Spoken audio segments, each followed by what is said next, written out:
ប្រទេសកម្ពុជាអត់ធ្វើតាមកិច្ចព្រមព្រៀងទីក្រុងប៉ារីសចាជំរាបសួរបងប្អូនជនរួមជាតិខ្មែរទាំងអស់ក្នុងនិងក្រៅប្រទេសជាទីគោរពនិងជាទីស្រឡាញ់ថ្ងៃ23តុលា2022គឺជាគម្រប់ខួប31ឆ្នាំនៃសន្ធិសញ្ញាសន្តិភាពទីក្រុងប៉ារីស23តុលា1991យើងខ្ញុំសមាគមគាំទ្រប្រជាធិបតេយ្យសូមចូលរួមចំណែកគាំទ្រទាមទារច្បាប់សន្ធិសញ្ញាសន្តិភាពទីក្រុងប៉ារីស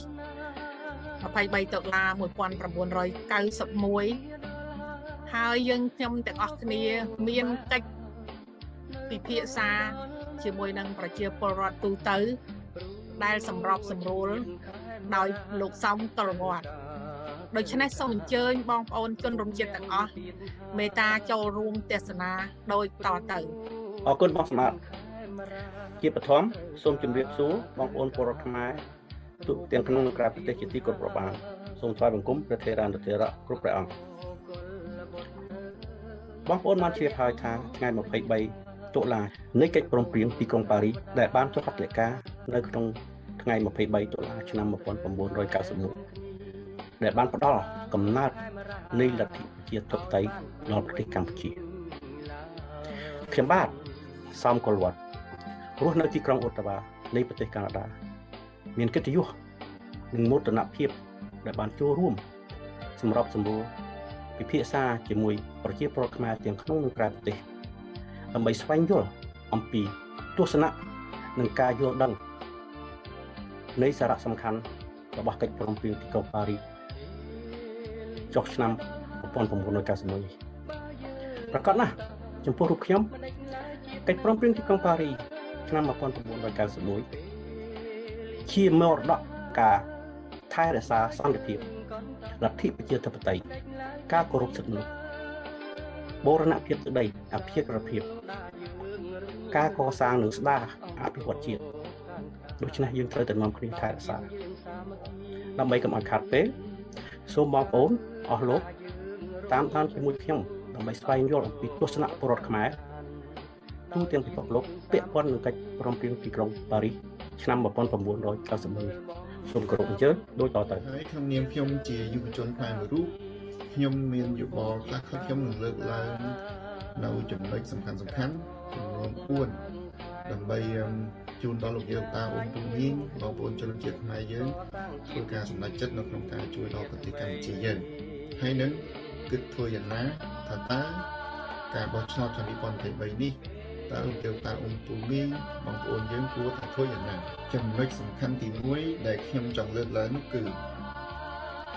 ថាតើកិច្ចព្រមព្រៀងសន្តិភាពទីក្រុងប៉ារីស23ដុល្លារ1991នឹងនៅរស់ឬក៏ស្លាប់អត់ហើយកិច្ចព្រមព្រៀងនេះនៅរស់នៅឡើយនៅមានប្រសិទ្ធភាពទាំងស្រុងហេតុអ្វីបានខ្ញុំនិយាយអញ្ចឹងសូមបងប្អូនយើងទៅអានកិច្ចព្រមព្រៀងដោយខ្លួនឯងនៅទំព័រ273មាត្រាទី3ចំណុច3គេបាននិយាយថាគណៈកម្មការសិទ្ធិមនុស្សរបស់អង្គការសហប្រជាជាតិត្រូវបន្តតាមដានដោយដិតដល់ពីស្ថានភាពសិទ្ធិមនុស្សនៅកម្ពុជារួមទាំងក្នុងករណីចាំបាច់ត្រូវតែចាត់តាំងអ្នករាយការណ៍ពិសេសមួយរូបដែលត្រូវរាយការណ៍អំពីលទ្ធផលនៃការរកឃើញរបស់ខ្លួនជារៀងរាល់ឆ្នាំជូនទៅគណៈកម្មការនិងទៅមហាសន្និបាតរបស់អង្គការសហប្រជាជាតិបាទដូច្នេះហើយដោយសារតែមូលហេតុនេះហើយទើបប្រទេសកម្ពុជាយើងមានអ្នករាយការណ៍ពិសេសរហូតជាប់មកដល់សប្តាហ៍នេះសប្តាហ៍នេះបច្ចុប្បន្ននេះគឺលោកវិទិតមុនធបុនពីមុនមកគឺមានអ្នកស្រីរ៉ូណាស្មីជាដើមចឹងបើសិនបើកិច្ចព្រមព្រៀងនេះអស់សុពលភាពហើយស្លាប់បាត់ហើយគឺអត់មានអ្នករាយការណ៍ពិសេសមកប្រទេសកម្ពុជាទៀតទេដោយសារតែកិច្ចព្រមព្រៀងនៅរូបនៅមានប្រសិទ្ធភាពដូច្នេះហើយអ្នករាយការណ៍ពិសេសនៅតែបន្តមកប្រទេសកម្ពុជាបានរដ្ឋាភិបាលលោកហ៊ុនសែនហាមឃាត់មិនឲ្យមកមិនបានទេបាទចំណុចទី2ដែលខ្ញុំចង់លើកឡើងនោះគឺ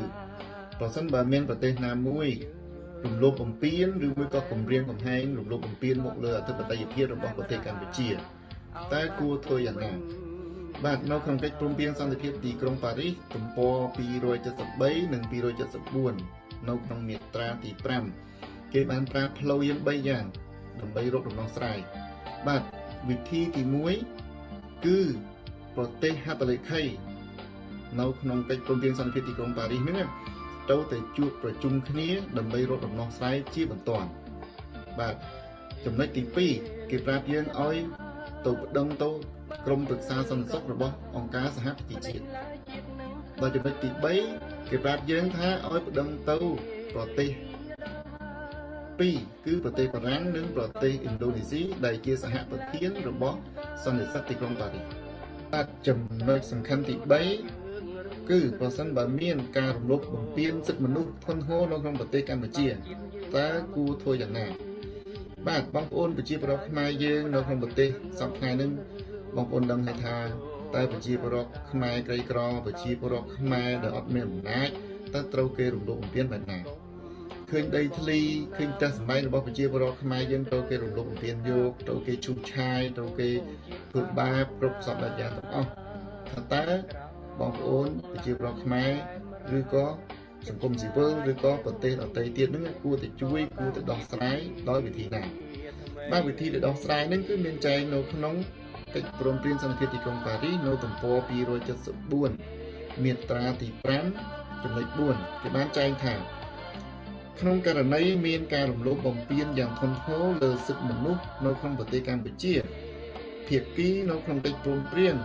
ត្រូវស្នើដល់អង្គការមានសមត្ថកិច្ចរបស់អង្គការសហប្រជាជាតិឲ្យចាត់វិធានការដទៃទៀតដែលសមស្រប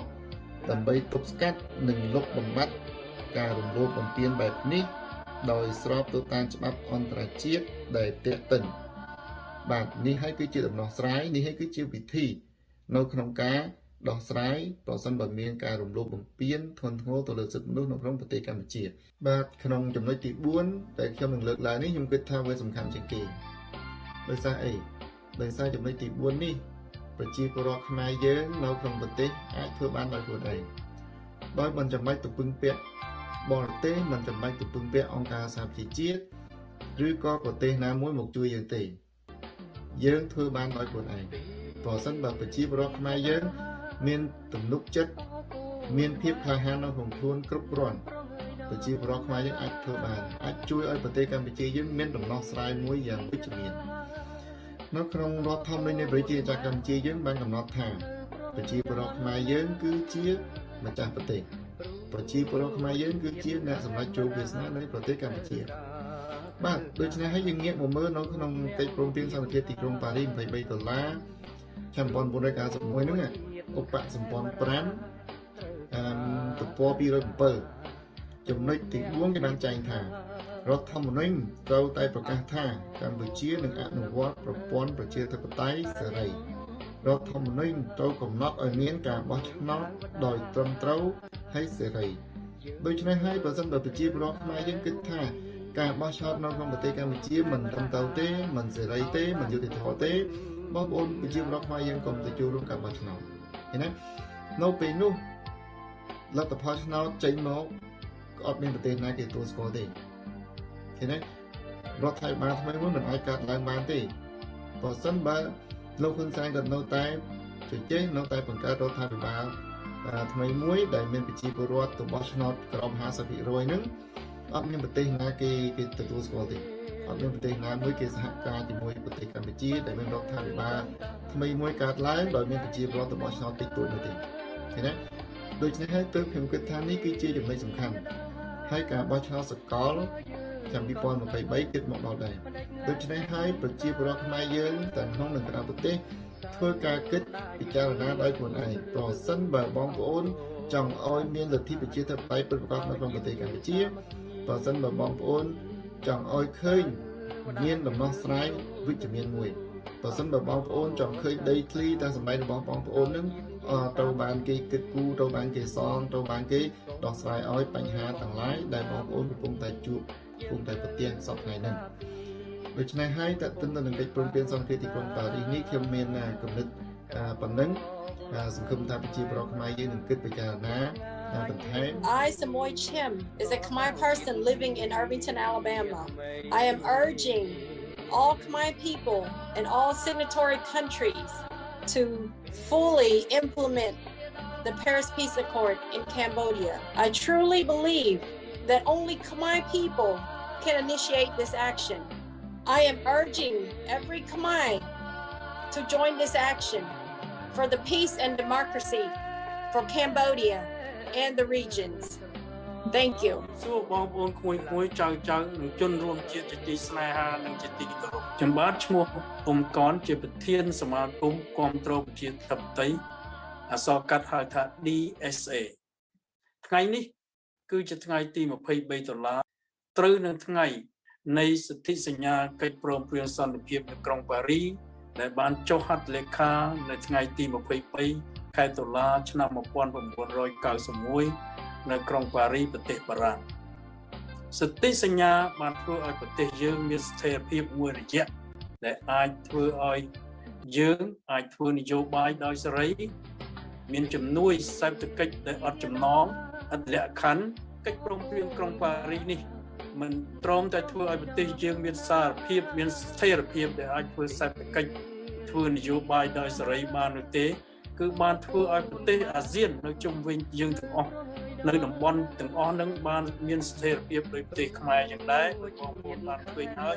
ថាប្រទេសទាំងអស់នេះជឿនលឿនសម្បើមណាស់មានប្រទេសយួនប្រទេសសៀមប្រទេសនៅជុំវិញខ្មែរយើងទាំងអស់នឹងគឺជឿនលឿនសម្បើមណាស់បន្ទាប់ពីខ្មែរយើងបញ្ចប់សង្គ្រាមនៅឆ្នាំ1991មកបាទ PPA ក៏បានបង្កើតឲ្យយើងមានស្ថិរភាពគ្រប់យ៉ាងដូច្នេះយើងឃើញថាបើប្រជាពលរដ្ឋយើងមិនព្រមនាំគ្នាយកទាមទារយក PPA ត្រឡប់មកវិញឲ្យទាន់ពេលវេលាទេប្រទេសយើងនឹងคล้ายទៅជាប្រទេសមួយអាចនៅក្រោមអាណានិគមបរទេសបានហើយជាពិសេសយើងនឹងបាត់បង់ទឹកដីដែល PPA បានប្រាប់យើងបដៅយើងថាខ្មែរមាន PPA គឺអាចរក្សាទឹកដីដែនដីសមរភូមិយើងសប្តាហ៍បានដោយគ្មានប្រទេសមហាអំណាចធំតូចណាអាចមករំលោភប្រទេសយើងបានឡើយដូច្នេះក្នុងកលៈទេសៈដ៏លំបាកនេះខ្ញុំសូមអំពាវនាវដល់បងប្អូនខ្មែរទាំងអស់ព្រមទាំងគណៈបកប្រសង់និងប្រជាពលរដ្ឋខ្មែរគ្រប់ជាន់ថ្នាក់ឋានៈដើម្បីងើបឡើងទាមទារយក PPA យើងត្រឡប់មកប្រទេសយើងឲ្យបានបើយើងមាន PPA ត្រឡប់មកវិញគឺខ្ញុំជឿជាក់ថាប្រទេសយើងនឹងបានសេចក្តីសុខសប្បាយរីកចម្រើនយើងពុំអាចយើងពុំមានអ្នករត់ទៅប្រទេសក្រៅដើម្បីទៅធ្វើខ្ញុំកាជះគេតទៅទៀតទេហើយប្រទេសយើងនឹងបានរីកចម្រើនហើយមានអ្នកដឹកនាំប្រកបវិជ្ជាមួយទៅកាន់ប្រទេសយើងនឹងហើយដែលធ្វើឲ្យយើងមានស្ថិរភាពមួយស្ថិរភាពមួយនៅក្នុងនយោបាយនៅក្នុងសេដ្ឋកិច្ចនៅក្នុងការអភិវឌ្ឍប្រទេសដោយសេរីហើយយើងនឹងអាចរស់រានជាមួយប្រទេសជិតខាងយើងជាបងប្អូនតទៅរហូតរៀងតទៅបាទសូមអរគុណហើយសូមជម្រាបលាតែច្បាប់អន្តរជាតិដែលមានតម្លៃខ្ពង់ខ្ពស់ជាងគេគឺសន្ធិសញ្ញាអន្តរជាតិដូចជាកិច្ចព្រមព្រៀងទីក្រុងប៉ារីសយើងមិនចាំបាច់បកស្រាយប្លង់រឿងប្លង់ទុនប្លង់អីទេពេលនេះយកតែកិច្ចព្រមព្រៀងទីក្រុងប៉ារីសយកមកអនុវត្តមកត្រឹមថាជាមូលដ្ឋានគ្រប់គ្រាន់ហើយបាទខ្លឹមសារនៃកិច្ចព្រមព្រៀងទីក្រុងប៉ារីសនេះគឺខ្ញុំសង្កេតឃើញមានចំណុចសំខាន់5យ៉ាងទី1នាំមកនូវសន្តិភាពទី2ការប្ររពរួមជាតិទី3គឺអធិបតេយ្យភាពបូរណភាពទឹកដីទី4គឺការកសាងលទ្ធិប្រជាធិបតេយ្យទី5គឺការអភិវឌ្ឍជាតិក៏ចាប់តាំងពីឆ្នាំអាត្មាចេញពីស្រុកខ្មែរហើយមកនៅស្រុកអឺរ៉ុបនេះឆ្នាំ1991ដែលអាត្មាសប្បាយច្រើនជាងគេសប្បាយណាស់អាត្មាទៅឆោនៅទីក្រុងប៉ារីសនឹងរយៈប្រហែលថ្ងៃហ្នឹងគឺថាឆោឈឺជើងផងប៉ុន្តែដល់សប្បាយខ្លាំងពេកអាត្មាក៏ភ្លេចឈឺជើងឆោមួយថ្ងៃវោះងាយ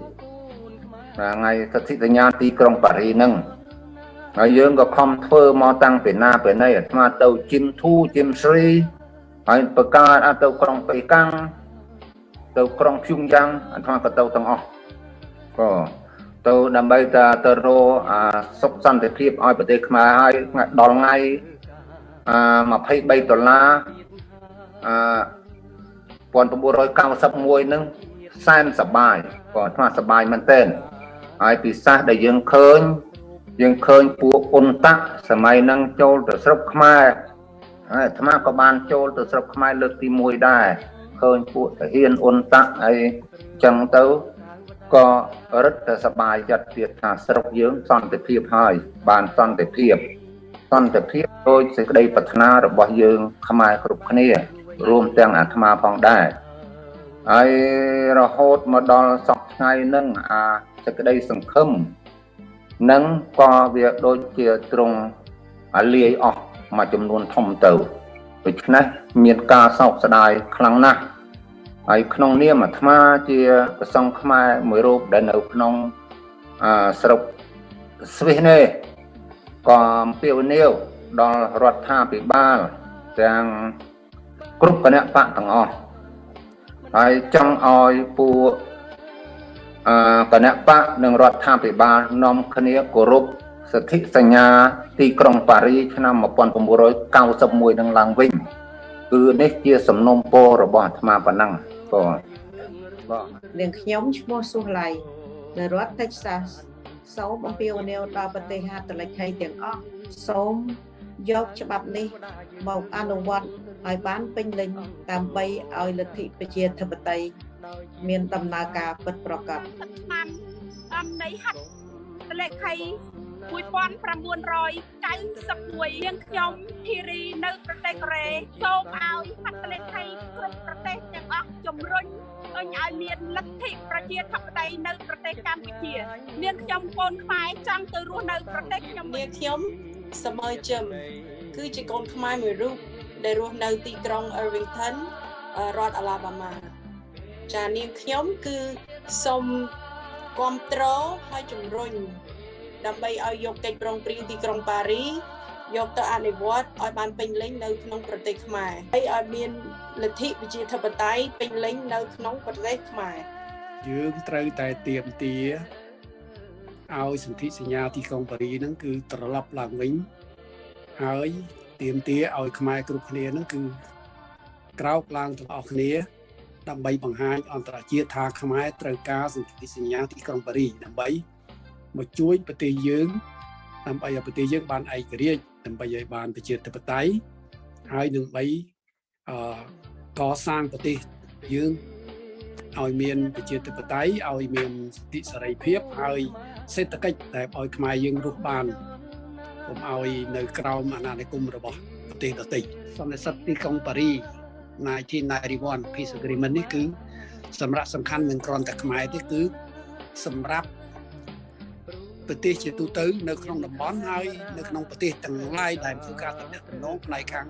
សេដ្ឋកិច្ចជាមួយគ្នាទាំងអស់ដូច្នេះខ្ញុំសូមគាំទ្រពេញទំឹងហើយសូមអំពាវនាវបងប្អូនខ្មែរចូលរួមទាំងអស់គ្នាហើយនឹងទាមទារឲ្យអន្តរជាតិដែលជាហត្ថលេខីប្រទេសហត្ថលេខីប្រមាណហ្នឹងមកជួយទាមទារយកសញ្ញាត្រឡប់មកប្រើឡើងវិញបាទជំរាបសួរពុកម៉ែបងប្អូនទាំងអស់គ្នាខ្ញុំពីប្រទេសជប៉ុនសន្ធិសញ្ញាទីក្រុងប៉ារី$23ក្នុងនាមខ្ញុំជាកូនខ្មែរសូមឲ្យម្ចាស់ចលនាលេខីទាំងអស់ជំរុញនឹងឲ្យមានគាំទ្រនៅសិទ្ធិសេរីភាពនិងលទ្ធិប្រជាធិបតេយ្យនៅកម្ពុជាចា៎ខ្ញុំគឺម៉ែនវណ្ណាទៅរស់នៅប្រទេសអូស្ត្រាលីរដ្ឋ Victoria ទីក្រុង Melbourne កិច្ចព្រមព្រៀងនេះហើយដែលធ្វើគេចង់បានឲ្យប្រទេសកម្ពុជាយើងខ្លាយទៅជាប្រទេសដែលគោរពលទ្ធិប្រជាធិបតេយ្យពិតប្រាកដមានរដ្ឋធម្មនុញ្ញច្បាស់លាស់3ទសវត្សរ៍មកហើយដែលជាពលរដ្ឋយើងមិនទាន់បានទទួលនៅសេរីភាពនៅលទ្ធិប្រជាធិបតេយ្យពិតប្រាកដតើជាពលរដ្ឋយើងត្រូវធ្វើអីខ្លះដើម្បីតស៊ូរំដោះប្រទេសខ្មែរយើងឲ្យមានលទ្ធិប្រជាធិបតេយ្យពិតប្រាកដតាមសេចក្តីព្រមព្រៀង នៃ$23 1991នេះគឺจะធ្វើកិច្ចព្រមព្រៀងឲ្យ$23ឆ្នាំ1991ហ្នឹងមកអនុវត្តវិញតតែប្រជាពលរដ្ឋយើងទាំងអស់គ្រប់ស្ថាប័នគ្រប់ថ្នាក់ដឹកនាំទោះជាមិនមែនជាគណៈបកក៏ដោយជាសមាគមជាសហគមន៍ក៏ដោយក៏សូមអំពាវក៏ខ្ញុំសូមអំពាវនាវឲ្យធ្វើការរួមគ្នាដើម្បីជាតិយើងហើយធ្វើការរួមគ្នានេះគឺយើងមានឆន្ទៈដូចគ្នាគឺយើងអត់ចង់បានអ្វីក្រៅពីសេរីភាពអំណាចរបស់យើងរបស់ប្រជាពលរដ្ឋទូទៅហើយនឹងយុត្តិធម៌សម្រាប់សង្គមទាំងមូលយើងខ្ញុំសូមអំពាវនាវម្ដងទៀតសូមឲ្យគ្រប់ស្ថាប័នគឺយើងយោគយល់គ្នាយើងដើរទៅឆ្ពោះទៅរកលទ្ធិរកអំណាចដែលយើងចង់បានដែលចែងនៅក្នុងសេចក្តីព្រមព្រៀង$231991នេះគឺប្រតិបត្តិជាគ្រឹះរបស់យើងដូចខ្ញុំជម្រាបអញ្ចឹងគឺថាអន្តរជាតិទាំងអស់មហាអំណាចទាំងអស់គេគ្រប់គ្រងហើយនេះជាខួបទី30របស់កិច្ចព្រមព្រៀងនេះដូច្នេះយើងមិនអាចនៅស្ងៀមយើងមិនអាចឈរមើលយើងមិនអាចឈរស្ដាប់យើងត្រូវតែរួបរวมគ្នាបញ្ចេញសម្លេងតែមួយគឺសូមឲ្យប្រទេសដែលចុះហត្ថលេខីអំពាវនាវដល់គាត់ដើម្បីឲ្យគាត់ជួយយើងអំពាវនាវដល់មហាអំណាចទាំង5ដែលគាត់បានជាសាក្សីហើយចុះហត្ថលេខីដែរនោះឲ្យជួយយើងខ្ញុំសូមអំពាវនាវដល់ខ្មែរទូទាំងពិភពលោកចូលរួមយុទ្ធនាការកិច្ចព្រមព្រៀងសន្តិភាពទីក្រុងប៉ារីនិងដើម្បីអនុវត្តឲ្យបានពេញលេញក្នុងខួប30ឆ្នាំនេះឲ្យប្រទេសយើងទទួលបានសេរីភាពពិតប្រាកដខ្ញុំបាទវឿនវាសនាហៅក្រញូងព្រៃឡង់ជាជនភៀសខ្លួនផ្នែកនយោបាយប្រចាំប្រទេសថៃខ្ញុំបាទសូមអំពាវនាវដល់ប្រជាពលរដ្ឋខ្មែរទូទាំងពិភពលោកចូលរួមដើម្បីរំលឹកខួបកិច្ចព្រមព្រៀងទីក្រុងប៉ារីសឲ្យបានទាំងអស់គ្នានៅថ្ងៃ23តុលា1991និង23តុលា2021ខ្ញុំបាទសូមជំរុញនិងលើកទឹកចិត្តដល់ប្រជាពលរដ្ឋទាំងអស់ឲ្យចូលរួមនិងលើកកម្ពស់នៅកិច្ចព្រមព្រៀងទីក្រុងប៉ារីសនេះដើម្បីឲ្យម្ចាស់ហត្ថលេខីជំរុញឲ្យការអនុវត្តលទ្ធិប្រជាធិបតេយ្យនៅក្នុងប្រទេសកម្ពុជាក៏ដូចជាជំរុញឲ្យការអនុវត្តនៅកិច្ចព្រមព្រៀងទីក្រុងប៉ារីសឲ្យបានពេញលេញដើម្បីជាអាយុជីវិតដល់ប្រជាពលរដ្ឋក៏ដូចជាអាយុជីវិតនៃប្រទេសជាតិកម្ពុជារបស់យើងទាំងអស់គ្នាលោកនាងខ្ញុំអ៊ុំថាណារីរស់នៅបារ៉ាស់ Louisiana USA ចាថ្ងៃទី23តុលានេះជាថ្ងៃគម្រប់ខួប30ឆ្នាំនៃកិច្ចព្រមព្រៀងទីក្រុងប៉ារីសបងប្អូនជ្រាបហើយកិច្ចព្រមព្រៀងនៃទីក្រុងប៉ារីសជាកេរមរតករបស់ខ្មែរយើងជាកេរមរតករបស់យើងត្រូវតែត្រៀមទាគ្រប់គ្នាត្រៀមទាឲ្យបានយកមកអនុវត្តឲ្យទាន់ពេលវេលាចាសសូមអរគុណជំរាបសួរបងប្អូនជនជាតិខ្មែរទាំងអស់ទាំងក្នុងនិងក្រៅប្រទេសបាទខ្ញុំបាទក្នុងនាមជាជនភៀសខ្លួនខ្ញុំបាទសូមចូលរួមប្រារព្ធនៃកិច្ចព្រមព្រៀងសន្តិភាពទីក្រុងប៉ារីសលើកទី30 23តុលា1991 23តុលា2001ខ្ញុំបាទសូមអំពាវនាវឲ្យប្រទេសដែលមានហត្ថលេខីក៏ដូចជារដ្ឋាភិបាលនៃប្រទេសកម្ពុជាងាកមកគោរពនៃកិច្ចព្រមព្រៀងសន្តិភាពទីក្រុងប៉ារីសនេះឲ្យបានពេញលេញដើម្បីនាំមកនូវសិទ្ធិសេរីភាពនិងលទ្ធិប្រជាធិបតេយ្យជូនប្រជាពលរដ្ឋខ្មែរគ្រប់រូបឲ្យបានគ្រប់គ្នាបាទសូមអរគុណមិនត្រឹមតែជាន់ភៀសខ្លួនទេដល់កម្មករនៅប្រទេសថៃពលករទៀតអញ្ចឹងខ្ញុំទាមទារដល់រដ្ឋាភិបាលឬគ្រប់ភាគីដែលពាក់ព័ន្ធទៅកិច្ចព្រមព្រៀង23 តុលា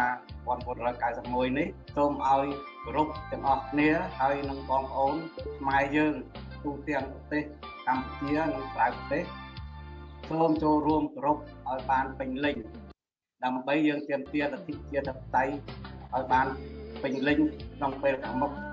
ហើយយើងបដិញ្ញាចិត្តដើរទៅមុខទាំងអស់គ្នាដើម្បីលទ្ធិប្រជាធិបតេយ្យហើយនឹងកិច្ចព្រមព្រៀងនេះឲ្យគោរពឲ្យបានពេញលេញសូមអរគុណ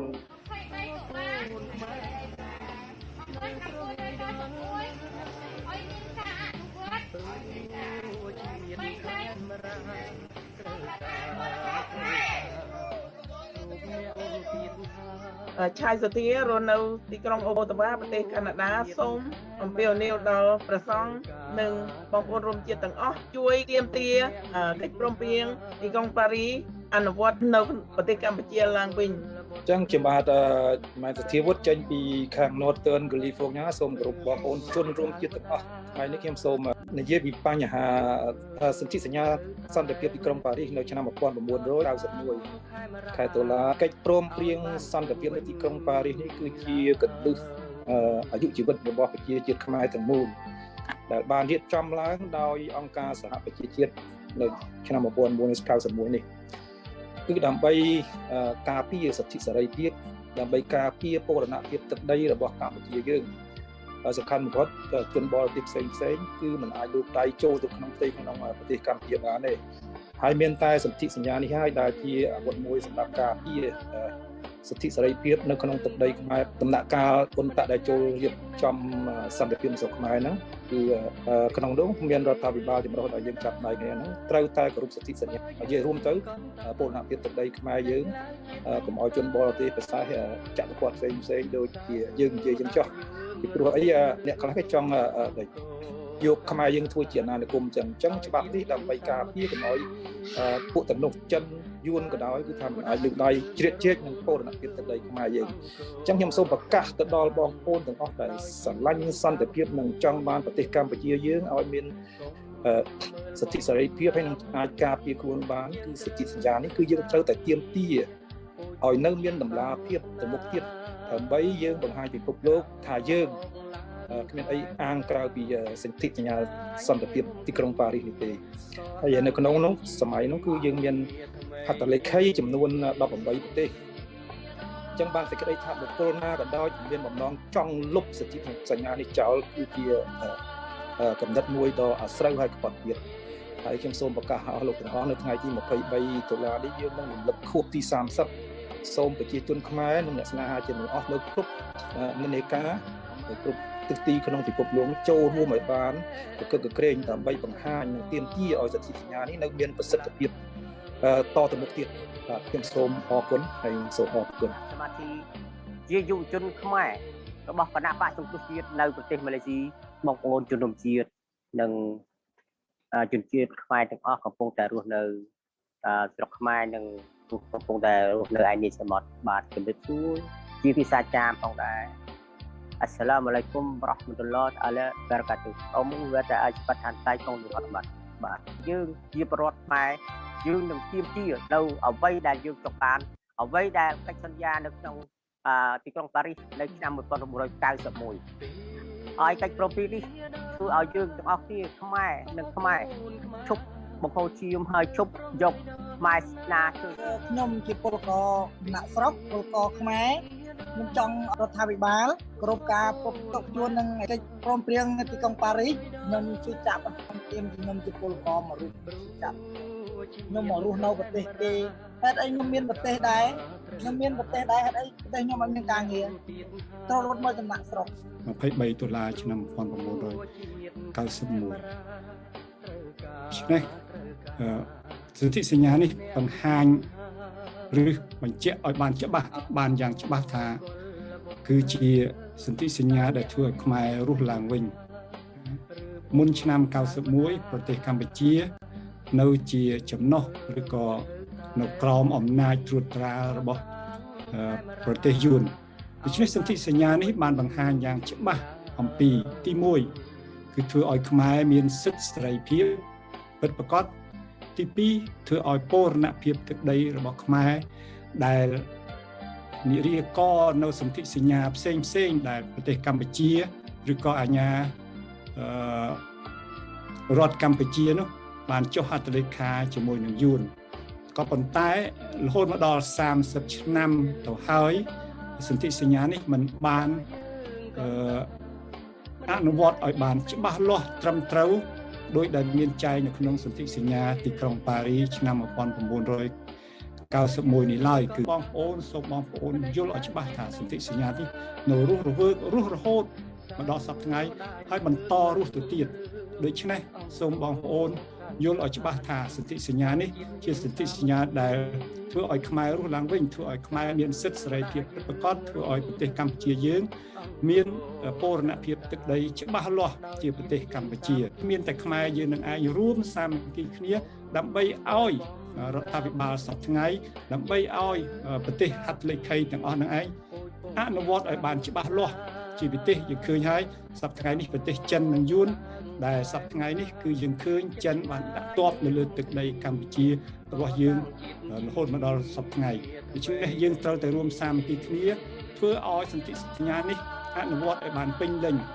ខ្ញុំមានយោបល់តែប៉ុណ្ណេះហើយសូមបងប្អូនចូលរួមឲ្យបានកកក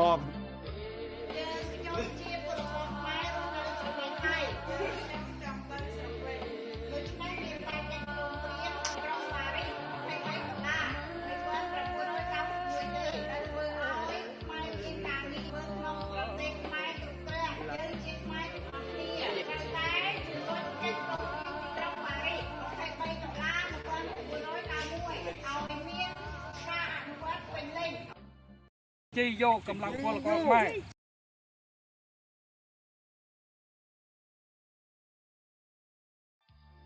ក្នុងនាមខ្ញុំជាកូនខ្មែរមួយរូបនៅថ្ងៃទី23ខែតុលាខ្ញុំជាកូនខ្មែរសូមអំពាវនាវដល់បងប្អូនប្រជាពលរដ្ឋខ្មែរទូទាំងសកលលោកអញ្ជើញចូលរួមដើម្បីទាមទារសិទ្ធិសេរីភាពនិងប្រជាធិបតេយ្យនៅកម្ពុជាបាទសូមអរគុណ$23,1991យើងជាកូនខ្មែរទាំងអស់គ្នាត្រូវតែចូលរួមទាមទារយកកិច្ចព្រមព្រៀងសន្តិភាពទីក្រុងប៉ារីស$23,1991មកអនុវត្តឲ្យបានពេញលេញដើម្បីទាមទារយកសិទ្ធិសេរីភាពលទ្ធិប្រជាធិបតេយ្យពិតប្រាកដជូនដល់ប្រទេសកម្ពុជា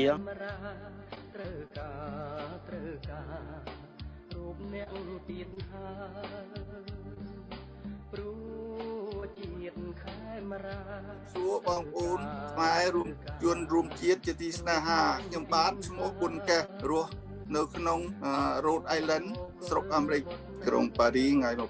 $23ដែលជាថ្ងៃសម្រាប់កិច្ចព្រមព្រៀងសន្តិភាពប្រទេសខ្មែរនេះយើងក្នុងរបបសូមឲ្យពាវនាវនៅលើពិភពលោកនៅលើផែនដីដែលមានមហាអំណាចទាំង5នៅលើពិភពលោកនឹងរួមទាំងប្រទេសទាំងអស់ដែលជាហត្ថលេខីសម្រាប់កម្ពុជាដើម្បីសន្តិភាពនៅទីក្រុងប៉ារីនឹងឲ្យងើបឡើងវិញឲ្យចាប់ផ្ដើមពិនិត្យឡើងវិញដើម្បីសម្រាប់ខ្មែរដែលសពថ្ងៃទៅបច្ចុប្បន្ននឹងកំពុងតែមានការទុកសោកការសង្កត់សង្កិនពីរបបបល្ល័យពូជសាសន៍ដែលវាមិនចង់ឲ្យខ្មែរយើងមានរូបរស់នឹងគឺសូមឲ្យប្រទេសហត្ថលេខីទាំងអស់នឹងរួមទាំងពិភពលោកមហាអំណាចទាំង5នឹងជួយលើកឡើងនៅសន្តិភាពដើម្បីទីក្រុងប៉ារីនេះឡើងវិញថ្ងៃ23តុលា2021ជាគម្រប់ខួប30ឆ្នាំនៃកិច្ចព្រមព្រៀងទីក្រុងប៉ារីសយើងខ្ញុំសូមគាំទ្រកិច្ចព្រមព្រៀងនេះដែលកើតនៅឆ្នាំ1991អាស្រ័យហេតុនេះសូមឲ្យមហាអំណាចទាំង5និងប្រទេសទាំង18មេត្តាជួយលើកយកកិច្ចព្រមព្រៀងទីក្រុងប៉ារីសមកអនុវត្តឲ្យបានពេញលេញយើងខ្ញុំជាប្រជាពលរដ្ឋខ្មែរត្រូវការច្បាប់លទ្ធិប្រជាធិបតេយ្យឲ្យបានច្បាស់លាស់ ព្រោះពេលនេះលទ្ធិប្រជាធិបតេយ្យនៅស្រុកខ្មែរជាលទ្ធិប្រជាធិបតេយ្យคล้ายៗប្រជាពលរដ្ឋខ្មែររងទុក្ខវេទនាជារៀងរាល់ថ្ងៃអាស្រ័យហេតុនេះសូមឲ្យប្រទេសទាំង18និងប្រទេសមហាអំណាចទាំង5ជួយដល់ប្រជាពលរដ្ឋខ្មែរយើងខ្ញុំផងសូមអរគុណខ្ញុំជាពលរដ្ឋខ្មែរមួយរូបដែលរស់នៅប្រទេសកាណាដាទីក្រុងមូរ៉ាប្រទេសកាណាដាខ្ញុំសូមអំពាវនាវឲ្យបងប្អូនពលរដ្ឋខ្មែរទាំងអស់ទាំងក្នុងនិងក្រៅប្រទេសគឺក្រោកឈរឡើងទាំងអស់គ្នាគាំទ្រសន្ធិសញ្ញាទីក្រុងប៉ារីស$23នេះពីព្រោះយើងសំខាន់ណាស់ដើម្បីនឹងកសាងប្រទេសយើងឡើងដូចជាសម័យដែលយើងធ្លាប់បានអ៊ុនតាក់ដែលគេចូលអញ្ចឹងដូច្នេះម្ដងនេះគឺថាយើងត្រូវតែរួបរวมគ្នាទាំងអស់គ្នាគ្រប់គណៈបកគ្រប់និន្នាការនយោបាយសមាគមណាក៏ដោយគឺថាយើងត្រូវតែរួបរวมគ្នាដើម្បីនឹងកសាងប្រទេសយើងដោយសំអាងលើកិច្ចព្រមព្រៀងទីក្រុងប៉ារីសបាទសូមអរគុណ The world made a promise through the Accords to the Cambodian people to support peace, democracy, human rights, support Cambodia to remain non-aligned in the community of nations. 29 years on, peace, I think it's fair to say, has largely been achieved, ending the violent conflict of the Khmer Rouge and then the Vietnamese occupation. But sadly, Hun Sen's gangster regime is leading the country further away than ever from a country that respects human rights and implements true democracy. There's growing evidence of China exporting the authoritarian model, holus bolus, propping up Hun Sen and his CPP cronies. Now, the 1991 Accords have a formal mechanism, Article 29, which signatories to the Accords can trigger, which would bring together the countries in the event of serious violations of human rights. They're still in force. The current approach of the international community is clearly not working. The Cambodian people are suffering. And so I call on the government, 29 years on, to honour our promise, to honour the signature that we placed on those documents, to make it mean something, to honour that promise to the Cambodian people, to consider activating Article 29 and also to look at tougher measures from Australia, asset freezes, visa bans on people from Cambodia and other countries who commit serious human rights violations. ហើយជាពលករមកពីប្រទេសថៃគាំទ្រ$23,1900 DSA ប្រទេសកាណាដាសូមគាំទ្រនៅសន្តិភាពទីក្រុងប៉ារីស$23ឆ្នាំ1991បាទជាប្រជាពលរដ្ឋអ្នកស្រឡាញ់លទ្ធិប្រជាធិបតេយ្យខ្ញុំនៅតែគាំទ្រដាច់ខាតសន្ធិសញ្ញាកិច្ចព្រមព្រៀងទីក្រុងប៉ារីស$23,1991នាមខ្ញុំបាទជាប្រជាពលរដ្ឋម្នាក់ដែលស្រឡាញ់លទ្ធិប្រជាធិបតេយ្យយើងខ្ញុំសូមគាំទ្រដាច់ខាត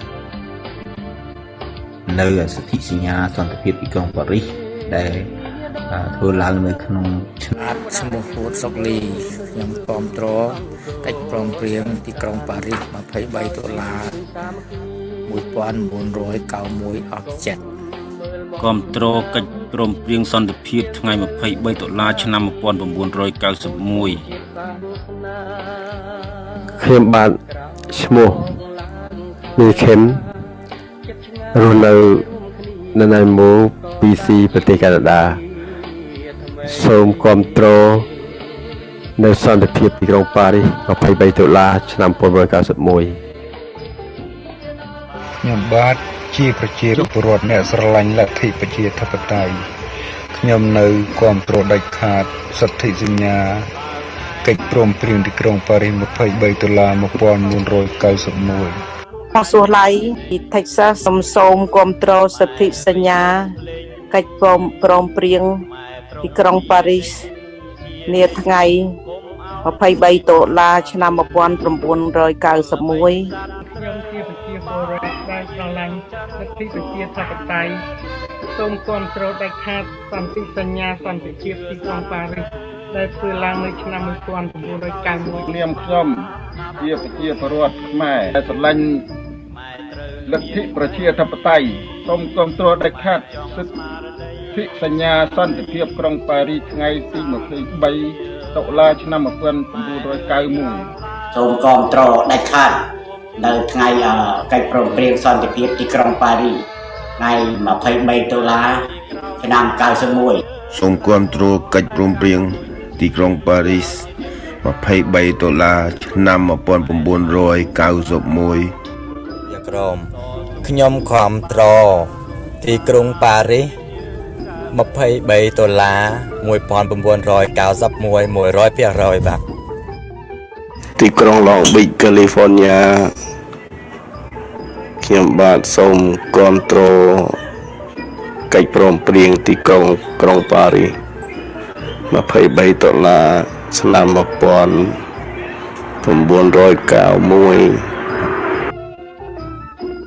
សូមគាំទ្រដាច់ខាតនៅកិច្ចព្រមព្រៀងសន្តិភាពទីក្រុងប៉ារីសឆ្នាំ1991សូមគាំទ្រដាច់ខាតសន្តិភាព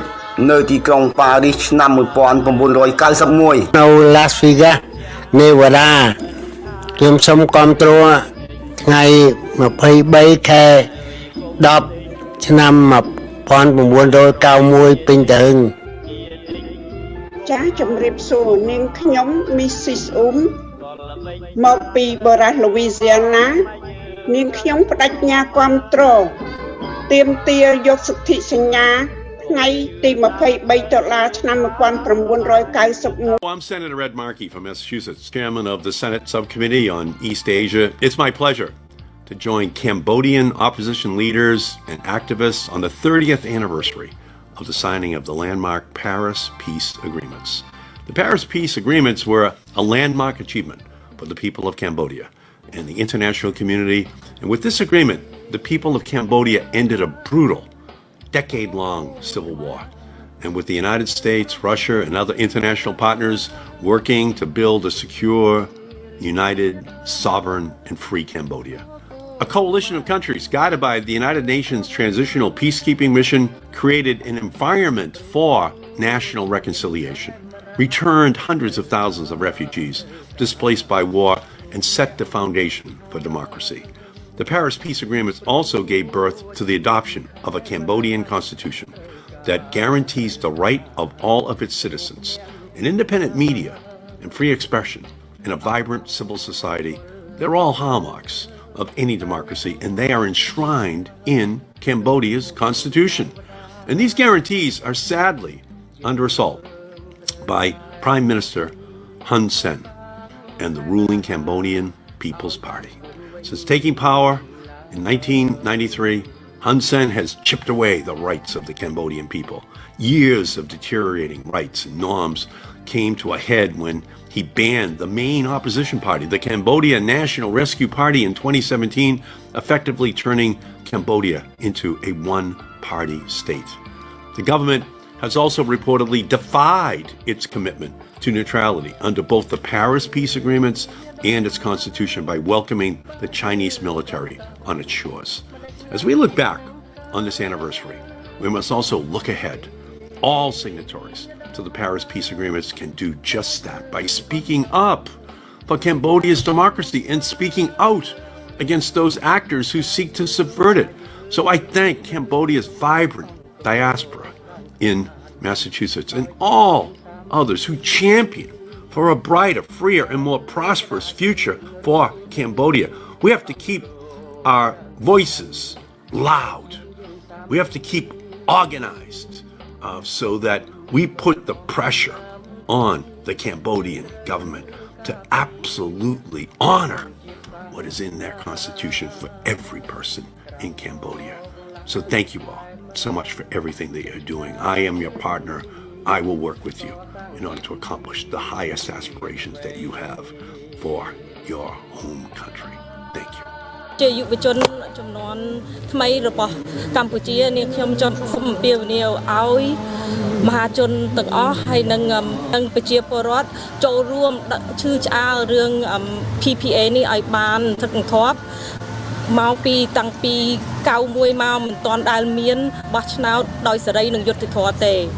Thank you for inviting me to greet your assembly today. My name is Phil Robertson. I'm the Deputy Asia Director of Human Rights Watch. I'm based in Bangkok, Thailand, and actually last year I had the privilege to meet a number of your leaders when they did come to Thailand. October 23rd is an important day for Cambodia's human rights and democracy movement because it marks the Paris Peace Accords. Those accords held out such promise for a new Cambodia, for a truly rights-respecting democratic Cambodia that would become a peaceful and developed country. That was the dream of many Cambodians, both inside and outside of the country, and it was also the goal of the United Nations and the many governments that worked long and hard on the Paris Peace Accords, and also on the development and operation of the UN Transitional Authority in Cambodia, or UNTAC. I actually had the privilege of working prior to that with the Asia Pacific Subcommittee of the House Foreign Affairs Committee. At that time, the subcommittee was chaired by Congressman Steve Solars from New York. Steve and his staff, including me, played an important role actually in developing the idea for the peace accords and the quadripartite negotiations that ultimately led to the accords being reached. I also had the privilege of working in Cambodia in 1993 when the UNTAC was operating there. I was present during the elections, and actually I remember the night before going to sleep and listening to the sound of the electric generators and wondering whether in fact we would see the Khmer Rouge come out the next day and disrupt the elections as they had threatened on the radio all week before. What was incredible, and I woke and was amazed, just like many other election observers, at the courage and spirit of the Cambodian people who at 7 in the morning lined up in long lines in Phnom Penh and all around the country to vote, demanding that they have a say in their future, demanding respect for their rights, and for peace finally to come to Cambodia. More than 50% of the people voted on that day, making it impossible for the Khmer Rouge to follow through on their threat to disrupt the election. It was a watershed for Cambodian democracy, and it was really an impressive day. But little did we know that there was another former Khmer Rouge, Prime Minister Hun Sen, who would subvert the entire system of human rights and democracy and turn the promises of the Paris Peace Accords into an empty promise, an empty vessel, a dream denied. I was there again in Phnom Penh in 2018 for the bogus election that was neither free nor fair, because the CNRP, the opposition party, had been dissolved in advance, meaning that it was really a one-horse race with Hun Sen and no one else. Not surprisingly, the ruling Cambodian People's Party won a 125-0 margin in the National Assembly. What a total joke. Human Rights Watch has just released the Khmer language version of our report, The Dirty Dozen, a long history of human rights abuses by Hun Sen's generals. You will recognize the names of all the villains in that report. People like Pol Sarun, Kun Kim, Net Savun, Chap Pikade, Mokchito, and others. You can download that report for free at www.hrw.org. That's our website, and all our material on Cambodia is free for download there, in both English and in Khmer. Today's an important day. It's important that you all are gathering to remember the Paris Peace Accords and to rededicate yourselves to the fight for its promise. You have your word that Human Rights Watch will continue fighting for the right to respecting democracy in Cambodia that we all wanted to have. That was what was promised to the Cambodians in the Paris Peace Accords, and with your support and continued activism, I'm sure that we'll eventually win. Good luck and best wishes for a successful meeting. កិច្ចព្រមព្រៀងទីក្រុងប៉ារីសតម្រូវឲ្យប្រទេសកម្ពុជាអនុវត្តលទ្ធិប្រជាធិបតេយ្យសេរីពហុបក Mais nous n'avons ni démocratie, ni liberté, ni pluralisme. Donc, le régime actuel du Cambodge, c'est l'antipode, c'est tout à fait contraire aux accords de Paris. ប្រទេសកម្ពុជាឥឡូវនេះគឺមិនគោរពកិច្ចព្រមព្រៀងទីក្រុងប៉ារីសទេពីព្រោះកិច្ចព្រមព្រៀងទីក្រុងប៉ារីសតម្រូវឲ្យយើងមានលទ្ធិប្រជាធិបតេយ្យសេរីពហុបកឥឡូវលទ្ធិប្រជាធិបតេយ្យក៏អត់សេរីក៏អត់ពហុបកក៏អត់មិនមែនប្រជាធិបតេយ្យទេរបស់ប្រជា សេរីភាពអត់មានទេប្រជាពលរដ្ឋត្រូវគេដេកគាត់ត្រូវគេចាប់ដាក់គុកត្រូវគេបង្ខំឲ្យនិរទេសត្រូវគេលួចសម្លាប់ហើយចំពោះពហុបកអត់សោះពីព្រោះបកតែមួយគឺគណៈបកលោកហ៊ុនសែនសុខៃដែលគ្រប់គ្រងប្រទេសទាំងឯងនៅរដ្ឋសភាគឺមានតំណាងរាស្ត្របបតែមួយបកគត់គឺវាផ្ទុយពីកិច្ចព្រមព្រៀងទីក្រុងប៉ារីស ប៉ុន្តែដើម្បីដែល សំខាន់ជាងនេះទៅទៀតណាគឺការបោះឆ្នោតនៅប្រទេសកម្ពុជាអត់ធ្វើតាមកិច្ចព្រមព្រៀងទីក្រុងប៉ារីចំពោះចំណុចមួយដ៏សំខាន់ការបោះឆ្នោតកិច្ចព្រមព្រៀងទីក្រុងប៉ារីតម្រូវឲ្យប្រទេសកម្ពុជារៀបចំការបោះឆ្នោតពិតប្រាកដថាអូតូទិកពាក្យបារាំងថាអូតូទិកគឺពិតប្រាកដតែនៅស្រុកខ្មែរការបោះឆ្នោតពិតប្រាកដគឺការបោះឆ្នោតខ្លាំងខ្លាយគឺការបោះឆ្នោតខ្លាំងខ្លាយការបោះឆ្នោតពិតប្រាកដមានន័យថាម៉េចគឺ signifie authentique បោះឆ្នោតពិតប្រាកដគឺការបោះឆ្នោតដោយសេរី les élections libres តែនៅស្រុកខ្មែរមានបោះឆ្នោតដោយសេរីទេអត់ទេមានតែការគម្រាមកំហែងបំផិតបំភ័យចាប់ដាក់គុកលួចសម្លាប់អត់មានសិទ្ធិសម្ដែងមតិដល់តែសោះ Donc les élections au Cambodge ne sont pas libres les élections authentiques signifient les élections honnêtes les élections équitables តើបោះឆ្នោតនៅស្រុកខ្មែរយុត្តិធម៌ទេអត់យុត្តិធម៌ទេ les élections qui soient organisées par une commission indépendante ត្រូវតែមានគណៈកម្មការរៀបចំការបោះឆ្នោតដែលមានភាពឯករាជ្យតើនៅស្រុកខ្មែរដូចជាបោះស្រុកខ្មែរសប្តាហ៍ឯករាជ្យទេអត់ទេ les élections authentiques signifient des élections ouvertes គឺបើកចំហឲ្យមានគណៈបកទាំងអស់ចូលរួមដោយសេរី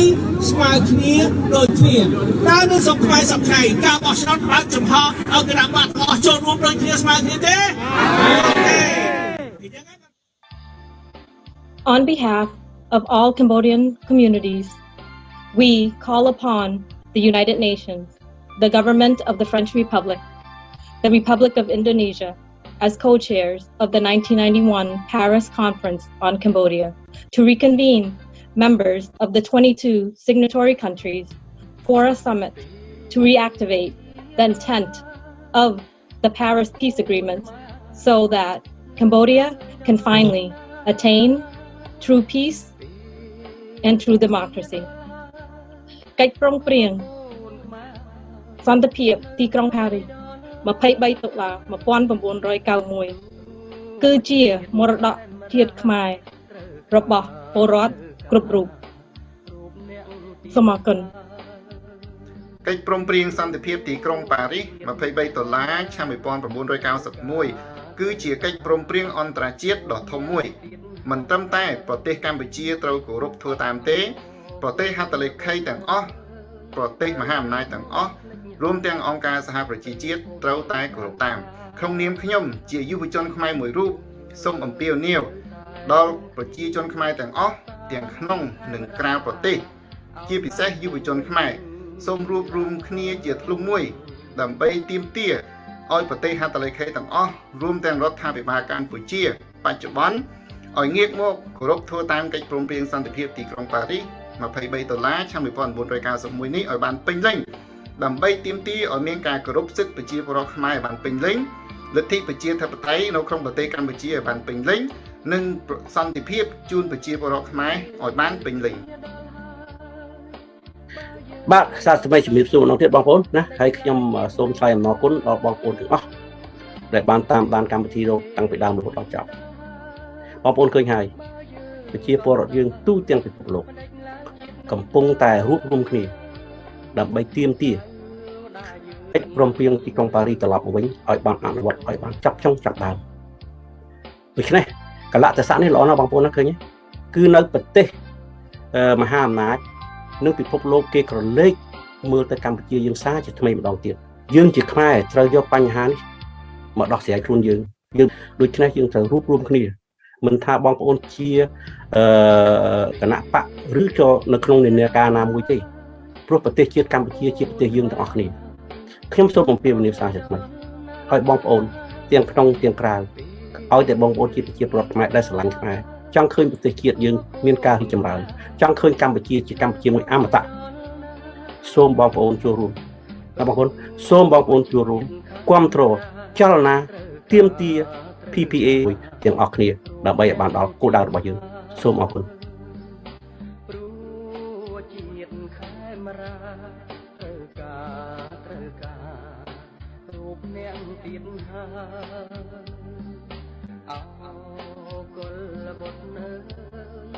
អ្នកភ្លេចហើយ ឬភពទេវតាយើងត្រូវតែរួមគ្នាកសាងខេមរាឲ្យបានគង់វិញឡើយ